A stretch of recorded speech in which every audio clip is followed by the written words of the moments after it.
Olá, sejam bem-vindos a mais um podcast do opiniãomt.com.br e hoje eu vou falar de saúde, vou falar de política estadual, municipal e nacional também. Eu vou conversar com ele que é especialista na área da saúde, analista político também, eventualmente em alguns casos, né, importantes. Eu converso com o Dr. Marcelo Sandrini, um prazer recebê-lo aqui. Prazer imenso estar de volta, parabéns, você se recuperou muito bem, né? Graças a Estamos aí Deus. em forma, dando aquele seu rolezinho de moto. Sempre. Prazer imenso estar com essa imensa audiência, né? Uhum. E agradeço o convite. Nós estamos aí para conversar e fazer um bom podcast, se Deus quiser. Maravilha. Olha, eu quero conversar, depois eu quero começar com política, né? Sim. Porque o município vive uma situação bastante delicada, tanto é que nós tivemos a intervenção no município, né? Na área da saúde por meio do governo do estado de Mato Grosso, né? O que acontece com o município, o que acontece com a saúde do município, que tem tanta corrupção, tantos escândalos, tantas denúncias, apesar de nós termos tido aí secretários que entendem de saúde, como o Luiz Soares, por exemplo, que de certa forma, tentou ajeitar a saúde, mas não conseguiu. O que falta? O que falta para realmente a saúde do município realmente funcionar? Olha, na realidade, hoje, né, nessa situação que se chegou, que é uma situação bastante temerária, bastante complexa, de difícil solução, como eu falo para os outros, né, até hoje, numa pequena postagem em um dos nossos sites aí, falaram o que eu sempre falei para o nosso candidato Botelho, né? Uhum. É um homem de coragem. Coragem, né? Para a situação que já sabemos que existe, precisa muita coragem, muita força de vontade e também vai exigir um esforço hercúleo de economia para colocar as coisas no lugar. A gente não tem assim acesso aos dados plenos, mas nós já vimos que tem uma falta de dinheiro generalizada. Talvez aí, se a gente não ficar só no momento, a gente vai reportar ao próprio SUS. Né? Uhum. O SUS é uma grande ideia, que não tem financiamento e não tem dinheiro. Promete-se mundos e fundos. Se você deve ter noticiado, ou você sabe, e a população sabe disso, quase mensalmente se incorporam 2 ou 3 tecnologias novas no SUS, que não existiam, só que não se sabe de onde é que vai sair dinheiro para pagar. O mesmo está acontecendo também com estão quase falindo todos, né? Aqui a situação da nossa Unimed é calamitosa. Terrível, né? Não adianta ficar procurando só culpados.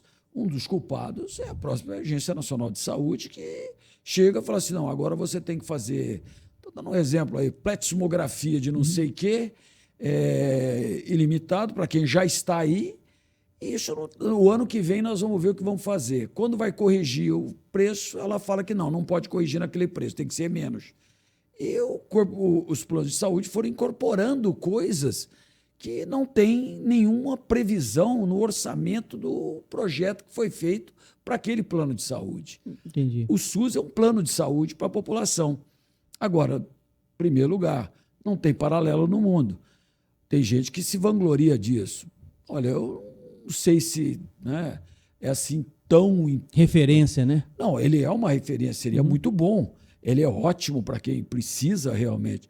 Mas existe um certo esbulho, né, da situação, porque pessoas que não precisam, que têm condições financeiras, acabam fazem utilizando. uso do SUS, às vezes com muito mais facilidade do que o próprio usuário. Tá, mas você acredita que seja um problema de gestão mesmo, né? Ou de corrupção, ou os dois juntos ao mesmo tempo? Será que existe um sistema vicioso, mafioso no município que realmente impede qualquer um que, por mais especialista que seja, não consegue mudar esse quadro crônico de UTI que vive a cidade? Na realidade, quando eu fui primeira vez, né, na minha vida convidado a ser, tá entendendo, um agente de saúde, eu era até funcionário da prefeitura na época, eu fiz uma sugestão. A saúde não vem de agora tendo problemas, ela vem de muitas décadas, gestões. né? Aliás, o SUS está sempre com problemas. Nós estamos até temendo, com a evolução negativa da economia brasileira, como será o final do ano, este ano. Nós ainda estamos aqui no Mato Grosso com uma certa liberdade, porque o Estado ainda está pujante agora. Se afetar o Estado, os reflexos na saúde serão piores ainda. E a gente sugeriu. Falei, olha, aqui, no meu modo de entender, não precisa de um secretário de saúde. O que nós precisamos é de um grande gerente que faça, né, uma mudança administrativa, que coloca na mesa, né, tudo claro, e com 4, 5 gerentões setoriais, a gente refazer essa estrutura. E não foi levado em conta, foi feito do jeito de sempre, e hoje nós estamos aí encalacrados. A Mas despesa aumenta demais. Nesse cenário que se tem hoje, dá Olha, para fazer? hoje- Ou a prefeitura, a prefeitura não fica de pires na mão, a prefeitura não fica de joelhos muitas vezes, por conta de um sistema que está aí, que pressiona, né, o poder público muitas vezes, inclusive com preços, né? Só para você ter uma ideia, né, eu tenho participado do projeto que possa ser feito a partir de agora. Todo mundo é a favor dos PSFs, aliás, ela é a base do SUS. Se funcionasse a todo vapor, nós não teríamos, né, lá aqui em Cuiabá e em outros lugares do Brasil é a mesma coisa, na UPA, 70% a 80% das pessoas que estão lá são classificadas como verde. UPA, Unidade de Pronto Atendimento, é de urgência. Quem está com ficha verde na UPA não deveria estar na UPA, ele deveria estar no posto de saúde da sua região, quiçá numa policlínica, mas idealmente era o atendimento na unidade básica de saúde. Perfeito. Em média, mais ou menos, uma unidade básica de saúde, para ser gestionada com um profissional, uma equipe, né? Ela requer investimento do Estado e do município, mas é mais o município, que é básico, né? 110 mil a 120 mil reais mês. Para pagar salários, pagar despesas, pagar a movimentação, pagar, né? Aí precisa ter medicações, etc, etc. Hoje a remuneração básica que vem do governo federal, que é quem pega os impostos, 25 mil reais. O município, que é a unidade mais pobre da federação, tem que gestionar 90 mil reais, mais ou menos, para fazer funcionar uma unidade.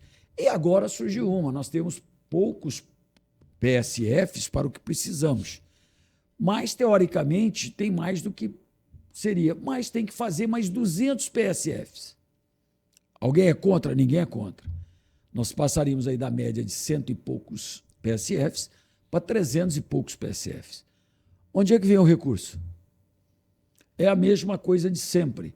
Cria-se situações e se coloca. Por exemplo... Que tem demanda para isso? Tem. Isso é fato. Então né? é o seguinte, sempre vai faltar dinheiro.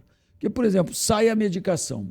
Eu estou esperando a hora que, como em alguns lugares já sugeriram, e hoje eu fiquei estarrecido, que medicações caríssimas estão sendo bancadas pelo Estado de São Paulo.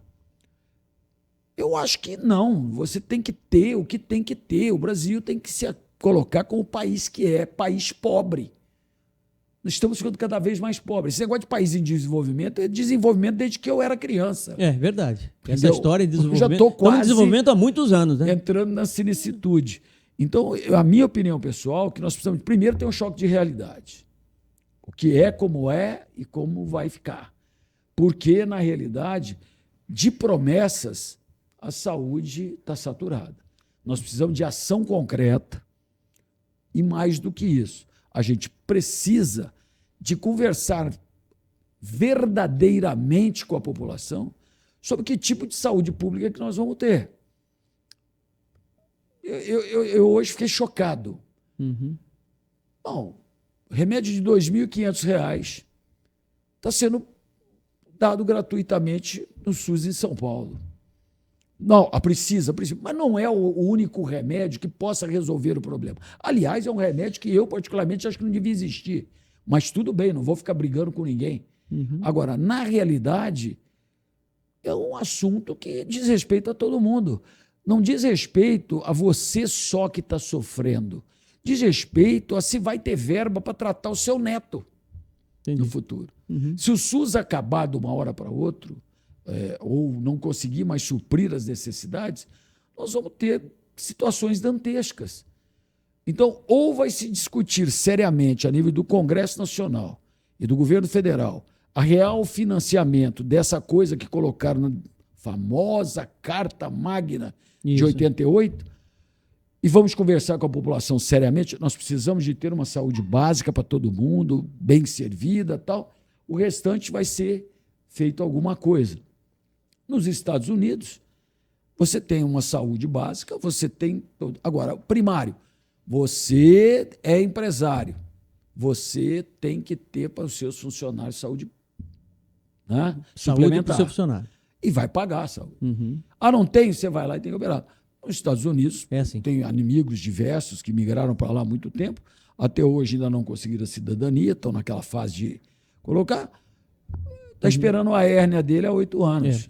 Sandrinho, o pré-candidato a prefeito de Cuiabá, Eduardo Botelho, deu um passo à frente, adiantou o processo, que eu acho que é extremamente salutar, que é colocar alguém que pensa saúde, entende de saúde, para tentar entender o cenário e achar uma solução que seja viável em meio a uma prefeitura, teoricamente, falida, com uma dívida de 1 bilhão e 200 milhões de reais. Né?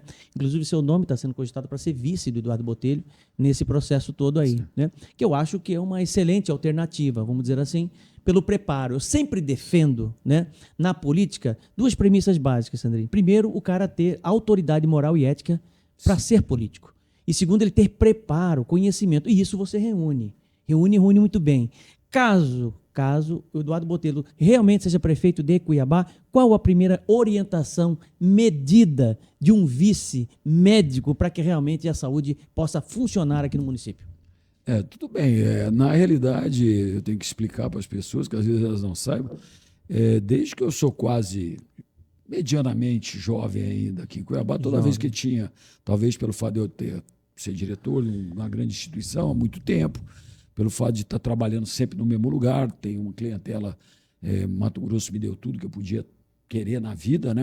Ser um médico que presta serviço à sociedade.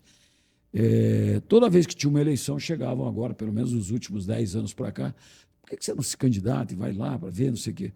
E eu nunca aceitei pelas minhas responsabilidades, né? Também trabalhava na área pública, tinha que me aposentar, me aposentei. E fui pela primeira vez assim, me disponibilizar na eleição anterior de Senado, onde foi me proposto pelo pessoal, e eu fui conversar com o partido para ser, talvez, suplente de senador. E não houve possibilidade de chegar a um... Né? Consenso. E agora, novamente, vieram, me pediram, tal, e não existe nenhuma premissa absoluta de que se eu estou ajudando, eu vou ser alguma coisa. Porque seria talvez mais simples eu chegar no meu partido e falar assim, olha, eu gostaria de ser vereador. E ia, né, campear os votos. Eu acabei descobrindo que ser vice é complicado. Em primeiro lugar, você tem que ter o agreement, né? O concorde do seu partido. Claro. Eu sou do Republicanos. Está lá meu nome postado e vamos ver se eles me indicarem bem. Se eles não me indicarem, eu não estou lá. Segundo, vai ter que passar pela peneira de todas as agremiações que fazem parte da coligação. Tenho um excelente relacionamento com todos. Faço questão de sempre frisar, antes de entrar nessa ANAL, fui conversar com todas as autoridades, porque tenho não intimidade, mas tenho todo o respeito por elas. Fui conversar com o nosso governador, conversei com o nosso vice-governador, que é o presidente do meu partido, conversei com o presidente estadual, que é o senhor Saquete, lá de Rondonópolis, conversei com o nosso Eduardo, que é o nosso municipal aqui, né, vereador, conversei com os vereadores da bancada e falei, olha, não tem problema, não vou incomodar ninguém, já não tem nada acertado, né? Não tem. Falei com o Fábio Garcia, meu amigo de jogar futebol, né? Quando ele é bem mais jovem que eu, mas nós jogamos futebol juntos no tênis. Aí deve ser ruim, né? Ruim de bola, viu, Fábio Garcia? Deus o livre. Não acho, não. Outro dia eu vi ele jogando. Ele um abraço ao Fabinho. Fabinho é amigo de longa data, né? Eu tô pegando no pé dele. Eu só acho ele muito mais competente na área empresarial, né? Do que necessariamente jogando bola. Mas tudo bem, vamos lá. Felicidades para ele. Aí conversamos com todo mundo. Conversei com diferentes deputados de diferentes vertentes políticas, né? Tenho um relacionamento muito bom com o Paulo, Araújo, né, que fomos vizinhos, que é do PP, conversei com o Carlos, né, do PSDB, com o pessoal todo que eu tenho intimidade, para não causar nenhum distúrbio, porque se alguém chegasse e falasse, olha, já tem gente, ótimo, vou colaborar sem maior problema, porque foi o pedido que o meu, né, candidato e meu amigo Botelho fez para mim. Eu tive um relacionamento estreitado com ele quando teve as crises das filantrópicas. Sim. Quando ele que foi interviu gravíssimo. junto. E, na época, passei a ver, principalmente pelo fato que ele disse sim ou não. Uma coisa que eu admiro muito em todo mundo. Sim ou não. Ele é pragmático. É. Né? E ele tem uma qualidade, o Botelho, né, que você também tem, né? Eu acho que vocês têm um certo talento para administração de conflitos, sabe? Né? De administrar o conflito, enxergar o conflito, amortecer no peito, pensar e fazer. Isso é muito importante no executivo. O executivo é diferente do legislativo. O Abílio sentou aí nessa cadeira aí, né? Sim. E eu deixei claro isso para ele, né? Como professor de pós-graduação em gestão, de que as ações de executivo são diferentes de legislativo. É preciso que se tenha bom senso, Sandrinho, equilíbrio. Você imagina o cara que é desequilibrado enfrentando uma greve de professores, uma greve de profissionais da saúde. Ele acaba de afundar o negócio. Então a gente precisa... E o Botelho, você tem essa questão da administração, desse traquejo político que é necessário para o executivo. Ele nos ajudou muito a solucionar aquele impasse. Sim. Não que esteja folgado, mas melhorou muito as condições dos grandes hospitais. Santa Helena, Hospital Geral, Santa Casa de Rondonópolis, o Hospital do Câncer. E a gente vem batalhando. Sim.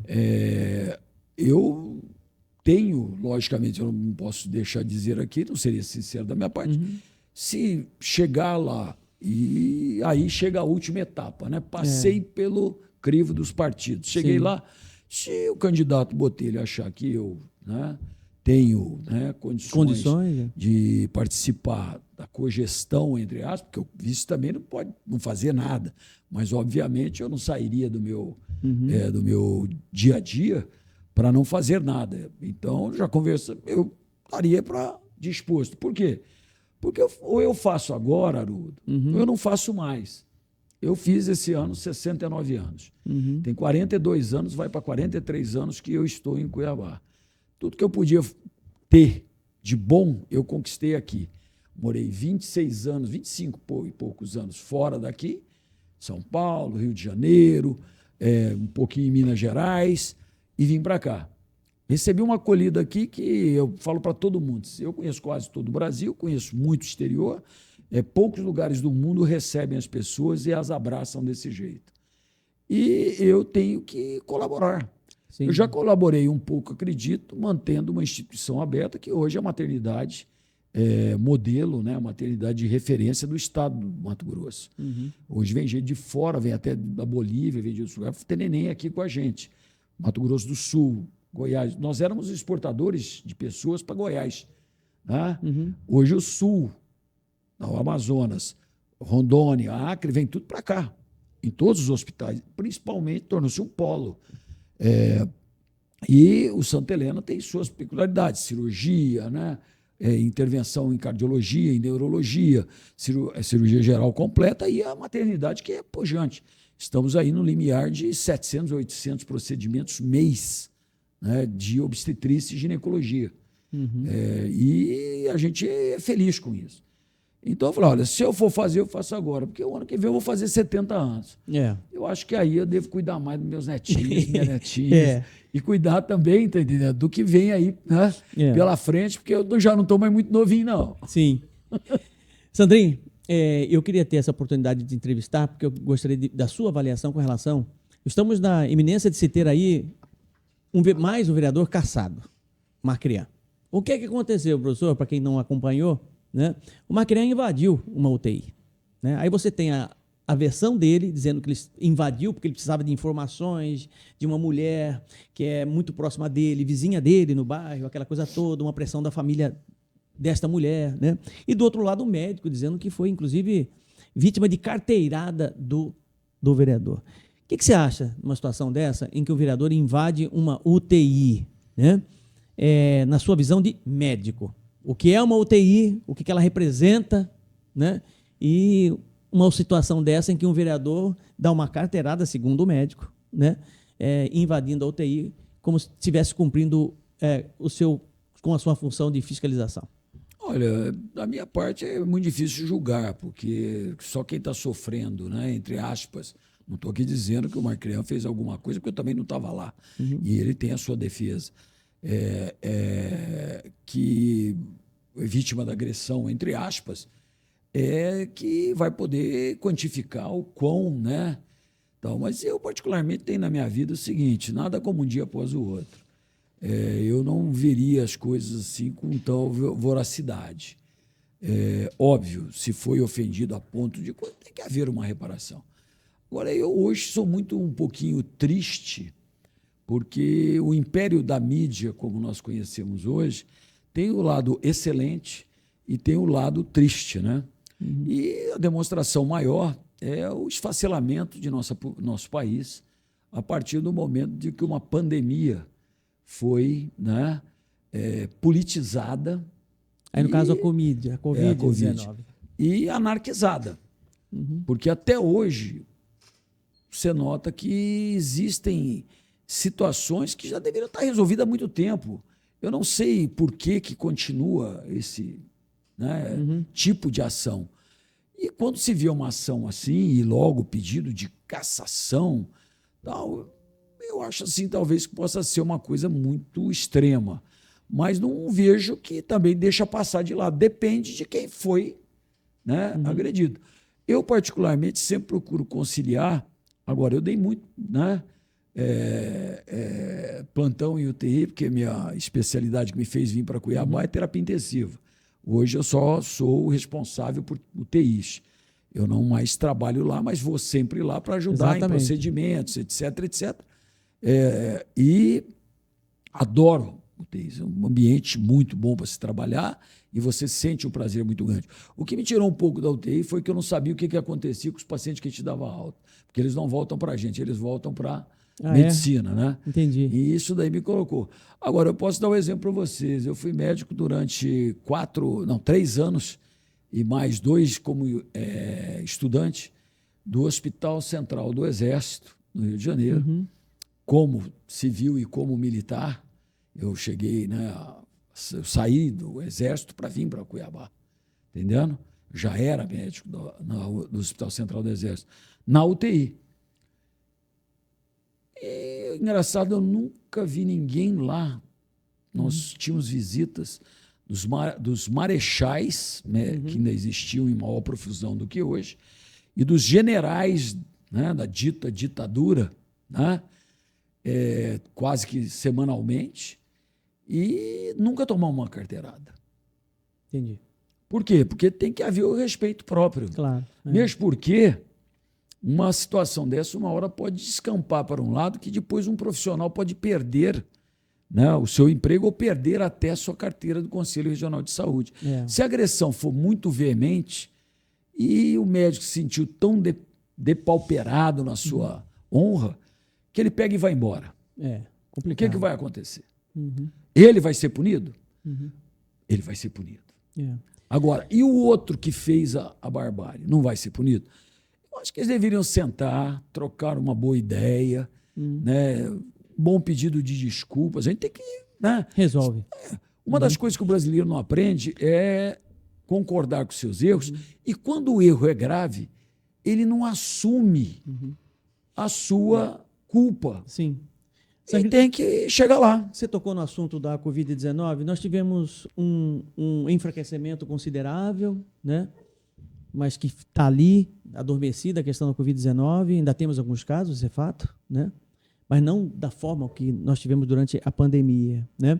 Mas a época da pandemia foi um tropelo, né? Farmacêutica correndo atrás de vacina não vacina, aquela coisa toda. E agora nós estamos vendo alguns ensaios, inclusive eu tenho a oportunidade de ler. Eu faço parte de uma comunidade, eu estudei na Universidade de Purdue University em Indianápolis, onde fiz parte do meu doutorado.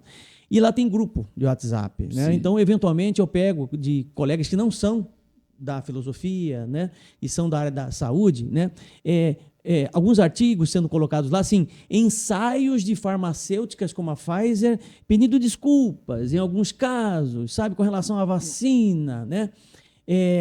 Isso me coloca uma situação de dúvida, né? Com relação não à eficiência da vacina, mas da forma como foi feita a vacina, né? E a quantidade de fake news também com relação à vacina. E as pessoas hoje, inclusive, isso está impactando direto em outras vacinas que já estavam consagradas, como da poliomielite, por exemplo. Nós não conseguimos um contingente considerável esse ano de vacinação, porque as pessoas estão com medo de vacina. Como é que você vê tudo isso? Infelizmente, deixo aqui claro e dito que vacinas são dádivas de Deus, né? Assim como antibióticos, né? Assim como os conceitos de asepsia e dissepsia. Lembremos que no começo, entre 1800 e 1920, não se sabia nada sobre dissepsia. Um barbeiro chegava, você estava machucado, tinha que amputar a perna, ele te passava a navalha e ficava por isso mesmo. O máximo que se fazia era cauterizar. Na Idade Média, se utilizava urina. Coisas. Tem alguns antissépticos que foram usados que tinham mel. Agora, nada tinha de princípios de esterilização. Quando se descobriu essas possibilidades, os bichinhos, né, que vão de vírus a transacionais, a bactérias, aos fungos, começou-se a se pensar em como se proteger disso. Então, quando se descobriu a vacina, primeira coisa, lembre-se, a poliomielite, eu tive 2 colegas de turma da minha classe em Igarapava que tiveram poliomielite e, infelizmente, perderam a motricidade de um membro. Um esquerdo, o outro direito. Vivem até hoje, só que tem uma deficiência que não será suprida, talvez no futuro, um membro robótico. Sim. Tá? Ou se descubra uma forma de fazer, como medicina genética, novos nervos, alguma coisa assim. Então, é uma coisa que tem que se acreditar. Nós estamos no umbral agora de sair a vacina da malária.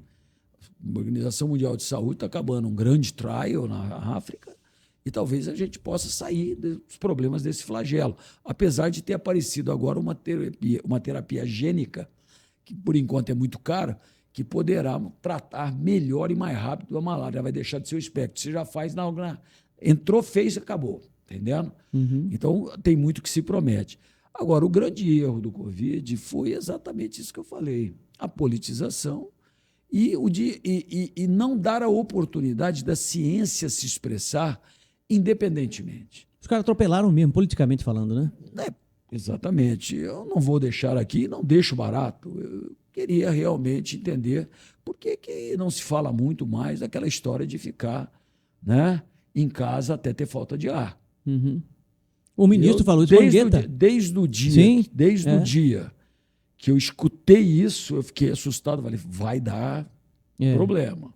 Por quê? É impossível alguém falar isso. Você não espera, você está se sentindo. Primeiro princípio médico. Né? Tem pessoas até que acham que nós estamos querendo angariar do paciente. Não, você tem um desconforto. Né? Ninguém vai passar uma noite com dor de dente, dor de ouvido, sem tomar um analgésico. Exatamente. Mas você tomou o analgésico, por favor, procure o otorrino, procure o dentista. Para ver. Você está com cólica renal, mas mora lá no coisa. Você tem que tomar um remédio e vir. Lembra antigamente, né? Qualquer coisa que tinha, tomava uma... Você lembra de um remédio chamado Cibalena? Cibalena. A Cibalena. Toma uma tudo, Cibalena, né? E vambora. É. De cólica menstrual, dor de cabeça, era Cibalena. Hoje não existe mais. Na realidade, o princípio básico é esse. Quanto mais cedo, melhor. E, obviamente, essa foi uma transgressão que gerou, em grande parte, aquele tumulto. Porque nós pegamos... Eu tive, infelizmente, né, o desprazer mas a honra de atender, mas infelizmente não houve possibilidade, de uma enfermeira que trabalhou no Santa Helena, foi até nossa enfermeira-chefe, que chegou no Santa Helena em extremis, ela ficou em casa até não ter mais jeito. Olha só. Ela e o filho dela. O filho salvou e ela morreu. Por quê? Porque ela chegou com lesões gravíssimas e entrou naquela fase de grande dificuldade, que você tem que tratar precocemente e evitar no Covid, que seriam as consequências hematológicas. Quando começou, chamaram de gripinha. se vocês não lembram, né? Lembram? A gripinha. Esquenta não, é uma gripinha. É. Daqui a pouco, bem, não é assim não, é uma doença inflamatória importante, dá muito mal-estar, febre alta, dores no corpo. Ah, não, olha, ela tem um certo tropismo para o pulmão. Então já é uma virose pulmonar grave. Não, aqui dali, não. É. Eles politizando. Agora, depois disso veio o quê? A fase mais tétrica, hematologicamente ativa. E as pessoas morriam de tromboses. Lembro que logo no início, os primeiros reportes foram de gangrena de extremidade. Até se descobrir que enquanto a gente estava lá tratando a insuficiência respiratória, não era insuficiência respiratória. Era coagulação, trombo dentro do pulmão, trombo no coração, trombo no cérebro. O cara morria de infarto. Entendeu? Entendi. Quando começou a se usar os anticoagulantes, tudo isso foi Amenizado. Mas não fazia parte da rotina. Podem procurar. Poucas foram as doenças que foram diagnosticadas e logo tiveram que entrar na rotina, que não são doenças trombogênicas sabidas ou que tinham propensão.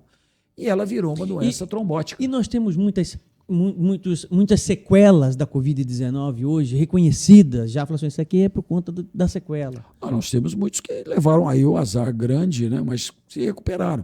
Tivemos pacientes que ficaram com um grande problema de hipertensão pulmonar. Outros pacientes fizeram fibrose pulmonar. Mas nós temos pacientes que ficaram com sequela de AVC, isquêmico hemorrágico. Né? Rompeu o vaso ou então trombosou o vaso. Nós tivemos pessoas que tiveram que ser amputadas. Nós tivemos pessoas que tiveram lesões significativas cardiovasculares, infartos, e ficaram com sequelas. Existe até hoje, estudamos a Covid, que inicialmente foi chamada de Covid longa, e hoje vemos a Covid como sequela. Eu, por exemplo, tive a Covid, mesmo tendo vacinado 2 vezes, depois tive complicação com a vacina da Pfizer, não tenho nada contra e tive que me tratar com ela, fiquei com sequelas, mas as sequelas não me incapacitaram por nenhum órgão maior. Eu saí, passei 6 meses fazendo fisioterapia respiratória, apesar de não ter falta de ar, não ter nada. Eu passei 10 dias com uma tosse que eu achava que eu ia morrer. Olha só. Porque eu não conseguia respirar. Eu não estava com falta de ar no dia a dia. Eu começava a tossir, não parava de tossir. Não dava tempo de respirar. Mas não me internei, não houve necessidade, consegui superar. E eu fiquei com microtelectasia pulmonar. Né? Em 6 meses, fazendo fisioterapia, tomando os cuidados respiratórios, eu voltei a ter um pulmão saudável como era. Por incrível que pareça, a minha capacidade respiratória pré-Covid hoje é maior do que era, porque eu fui nadador, esportista e tal, e eu tenho uma boa complacência pulmonar e não sobrou mais nenhum risquinho no meu pulmão. Agora, se tem lá microscopicamente, o que eu falei, eu quero que me faça depois, quando eu tiver ido para o outro lado, um histórico do meu corpo, fazer uma boa autópsia. Sandrinha, agora você aguarda um minutinho que nós vamos para o nosso intervalo comercial. Você aguarde aí que tem muito mais coisa importante e interessante para você na área da política e da saúde com esse bate-papo com o Dr. Marcelo Sandrin. Rapidinho, eu já volto.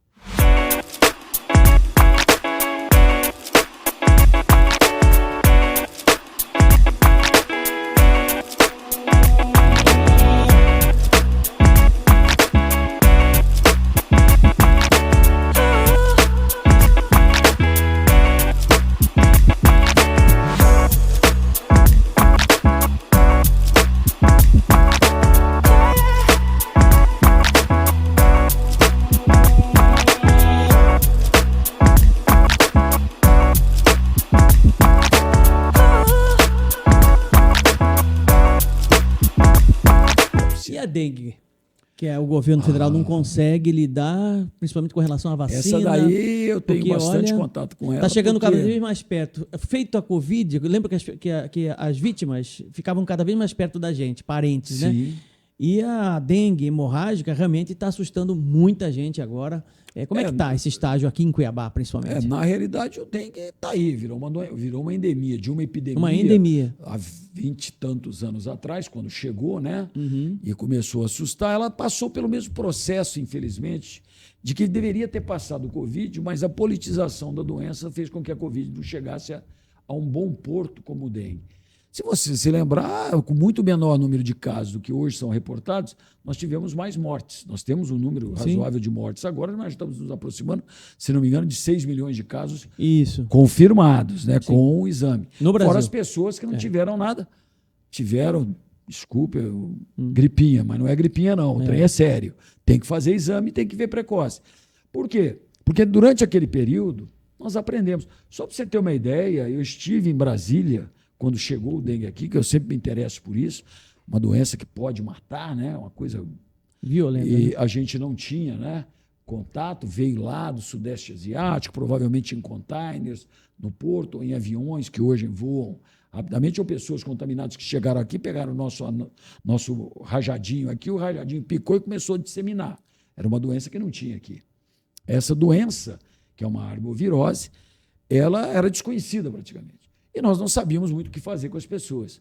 Então você via sempre, morreu uma criança lá, não sei onde, morreu outra criança, dengue hemorrágica, dengue hemorrágica. Hoje você não tem tanta morte. Por quê? Porque nós aprendemos a cuidar dela. Primado. E como que a pessoa identifica? Quais os sintomas prévios? O principal é o acompanhamento clínico diário para o paciente que não precisa de internação já de enxofre e, particularmente, ver como é que está se portando a hematologia da doente. O hemograma. Mas são sintomas de gripe? Não, ela pode começar com quadro gripal, como toda ela, mas ela começa com muita dor. No dor corpo. De cabeça, né? Dor de cabeça. Dores nas articulações, dores musculares, e a pessoa precisa estar atenta. Hoje temos teste sorológico rápido. Confirmado ou não, você faz um hemograma. Se plaquetas estiverem acometidas, tem viroses outras que podem fazer isso, você não vai esperar.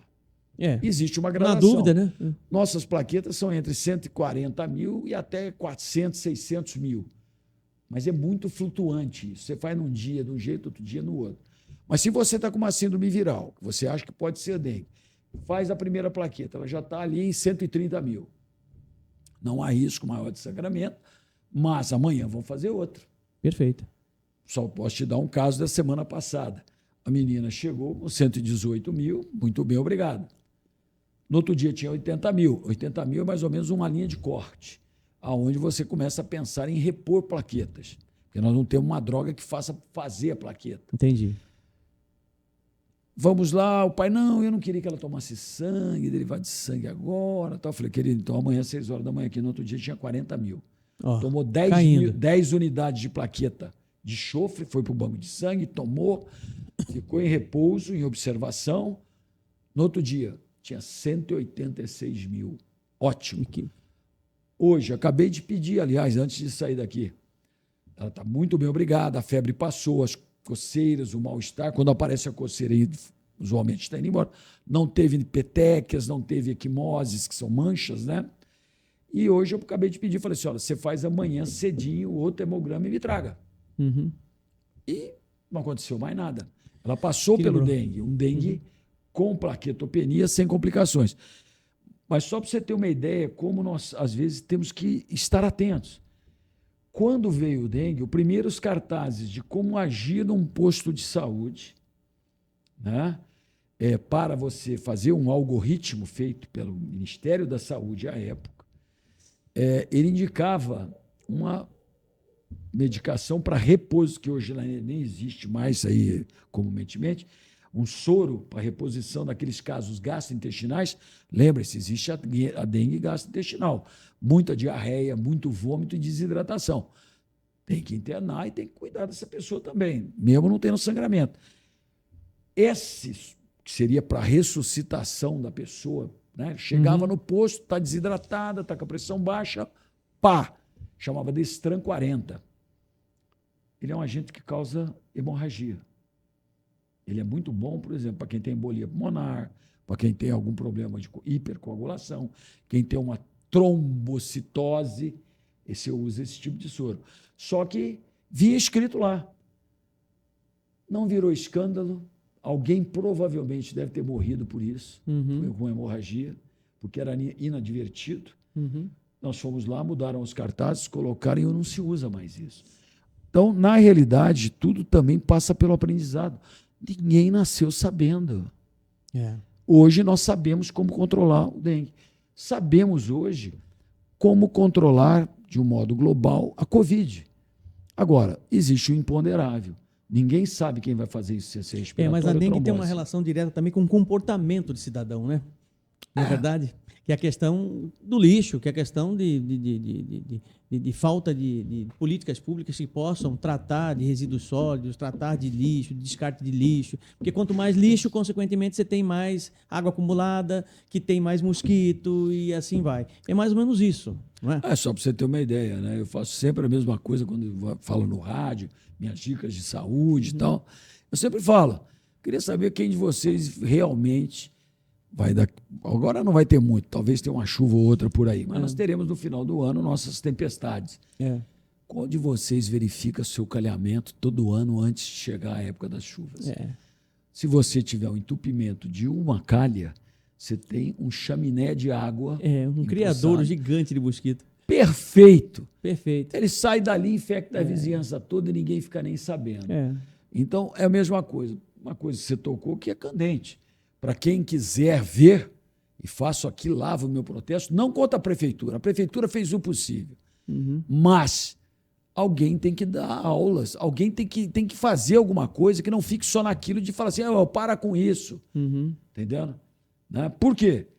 Você vai atrás do cemitério, na rua que passa por trás, vai para as chácaras lá embaixo, na barranca do Rio Cuiabá, atrás do cemitério Parque Cuiabá, ali virou um lixão que queima todo dia. Além de poluir, todo mundo descarta tudo ali, de restos de construção, a móveis, a fogões velhos, a caixas, a garrafas. Não, mais do que isso. Só aqui testemunha, porque o pessoal fala muito mal. A prefeitura foi lá, foi 3 vezes lá, a meu pedido. Limpou. A primeira limpada, 120 caminhões de lixo. Jogada pela população. Própria população. Agora eu não falo mais nada. Faço de conta Se passar lá, tem lixo do mesmo jeito. Porque senão os caras da prefeitura vão ficar achando que eu sou chato, porque ninguém está se importando com aquilo. É porque você é médico, você sabe a consequência. Exato. Disso, né? É lamentável. Agora, o pior não é isso. Jogam e ainda está com fogo. Está sempre uma fumarola lá. Agora, o pior... Será que você não sabe que isso não pode ser feito? É impossível. O cara tem que rever o jardim dele, tem que rever o pomar dele, tem que rever o telhado dele. Pelo menos cuidar do seu espaço, né? Não, e mais do que isso, né? Por que o brasileiro nunca se une a bem próprio? E de sua família e da população ao seu derredor? Você já viu alguém parar e fazer? É comum. Aquela praça está abandonada, aquela praça está não sei o quê. Era a praça no dia que ele brincou. Os filhos deles nunca vão brincar. Por que não pega um grupo, vai lá e faz um mutirão? De 3 em 3 meses. Boa. Olha, para finalizar, sempre tem uma pergunta um pouquinho mais pesada, né? É claro que o seu candidato a prefeito de Cuiabá é Eduardo Botelho. Assim, não tem nenhuma dúvida. E o que é que o Eduardo Botelho tem que os demais não têm? Não, eu não posso dizer nada. Em primeiro lugar, quanto aos outros, não existe óbvio. Eu tenho mais proximidade e tenho o fato que eu já citei de ter trabalhado com a pessoa. E, por exemplo, o candidato Lúdio, não me furto a falar dele, foi meu aluno, brilhante médico. Agora, ele tem as posturas dele que não coadunam assim, de chofre com a minha. Agora, eu não posso deixar aí nenhum questionamento em torno de... Também não posso decantar qualidades administrativas, porque ele vem há muito tempo, né, de uma área que é outra, né, mas ele poderá, né, estar no seu direito. Claro. O Abílio é da comunidade evangélica, eu tenho muito, né, trato com a comunidade evangélica, e por incrível que pareça, ele é da família de um colega meu de banco de escola lá em Igarapava. Olha só. Entendeu? Então, nós temos um respeito muito grande. E acho que, tá entendendo, a competição está aberta, né? Os candidatos estão lá. Se convocado for e conseguir chegar àquele momento de se ser convidado ou não, a única certeza que eu tenho é que posso acertar, porque tenho condições de saúde, tenho conhecimento técnico, mas de prima eu digo o seguinte, eu quero também contribuir com outras áreas, porque sou cidadão. Sem dúvida alguma. Sandrinho, médico, Você, como médico, você sabe muito bem, conhece muito bem os malefícios da maconha. E agora, recentemente, o Supremo Tribunal Federal descriminalizou a maconha. Seus Bem, comentários. aí existe aquela conversa. Disseram que não. Que simplesmente ele colocou um ordenamento. Os senhores ministros disseram, né? 40 gramas. 40 gramas dá para fazer 20 cigarros. Dá para fazer. 112, né? Não, dá para fazer aí no mínimo uns 80 pacal de primeira categoria. Aí você está usando mais maconha que eu, né? Entendeu? Eu faço 112 e você faz 80. Mas de qualquer forma, todo mundo faz cigarro de maconha. Mas é aquela história. Tecnicamente dá para fazer muito, porque meia grama já dá para fazer alguma coisa. Com certeza. Então, é um absurdo, né? É um absurdo. O país vive de absurdos. E, mais uma vez, o que me deixa estarrecido é que isso está sendo usado politicamente. Hoje eu escutei comentário de grandes mentes, né, que fazem aí a grande mídia do Brasil. Você faz uma grande mídia, mas tem aquelas pessoas pontuais que tem uma... Claro. Não, isso daí eles colocaram desse jeito para que, está entendendo, o Congresso se mova. Espera aí, liberalizar uma droga que eu posso dizer para os senhores, eu não tenho assim paixões maiores, eu só tenho a realidade. Não serve para nada. É igualzinho o álcool. Nem barato tá mais. A gasolina provavelmente está quase batendo. Se você manter seu carro muito bem, se você for usar gasolina, talvez fique mais barato do que usar o álcool. Antisséptico, álcool não presta mais. Tem muito melhores antissépticos. E as pessoas bebem. Ou seja, destrói a sua saúde. A maconha destrói corações, mentes e pulmão. Destrói o futuro de uma pessoa. Existe aquele que usa, né? Como é que chama? Festivamente, né? Recreativamente. Ele está brincando com um troço que é perigosíssimo. Violento, sem dúvida.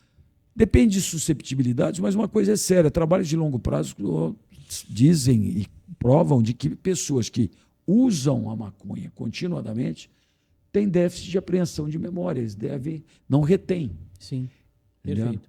Eles tornam-se pessoas discretamente mais, não é um termo correto, mas seria assim, para você ter uma ideia, mais depressivos, mais não ativos. Sim.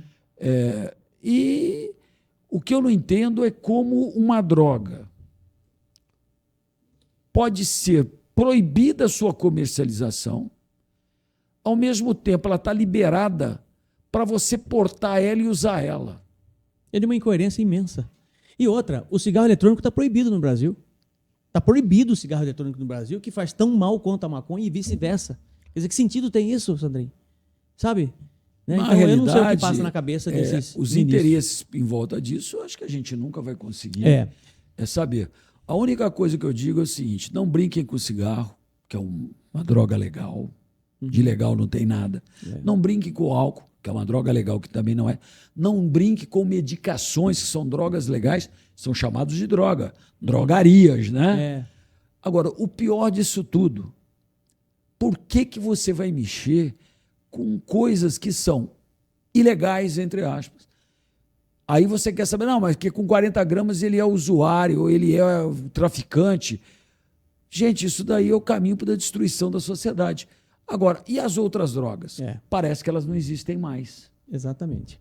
Olha, acabou. É uma pena. É uma pena. Conversei aqui com o doutor Marcelo Sandrin, né? Muito obrigado, doutor Marcelo Sandrin, por sua participação aqui no podcast do opiniãomt.com.br. Deixa aqui o seu comentário, a sua pergunta, a gente encaminha para o doutor Marcelo Sandrin, tá bom? Mais uma vez, muito obrigado. Muito obrigado pelo convite, um prazer imenso estar com você, grande amigo, com essa equipe aí maravilhosa. E sempre como eu brinco, né? A gente não é convidado, a gente é convocado. O mistério da área de saúde é prestar serviços. Eu trabalho numa profissão que não é um sacerdócio, mas tem muito do servir.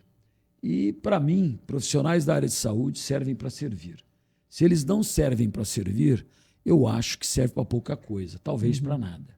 Perfeito. Porque estudar, e não se dedicar ao ser humano, que é a quem nós devemos o respeito, é uma coisa que é indigna. E se você está aí defendendo drogas, eu posso te garantir que você não está respeitando o ser humano. É isso aí, maravilha. Um abraço, irmão. Tá? Estaremos de volta. Tá joia, um abraço. Deus quiser. Tchau. Maravilha.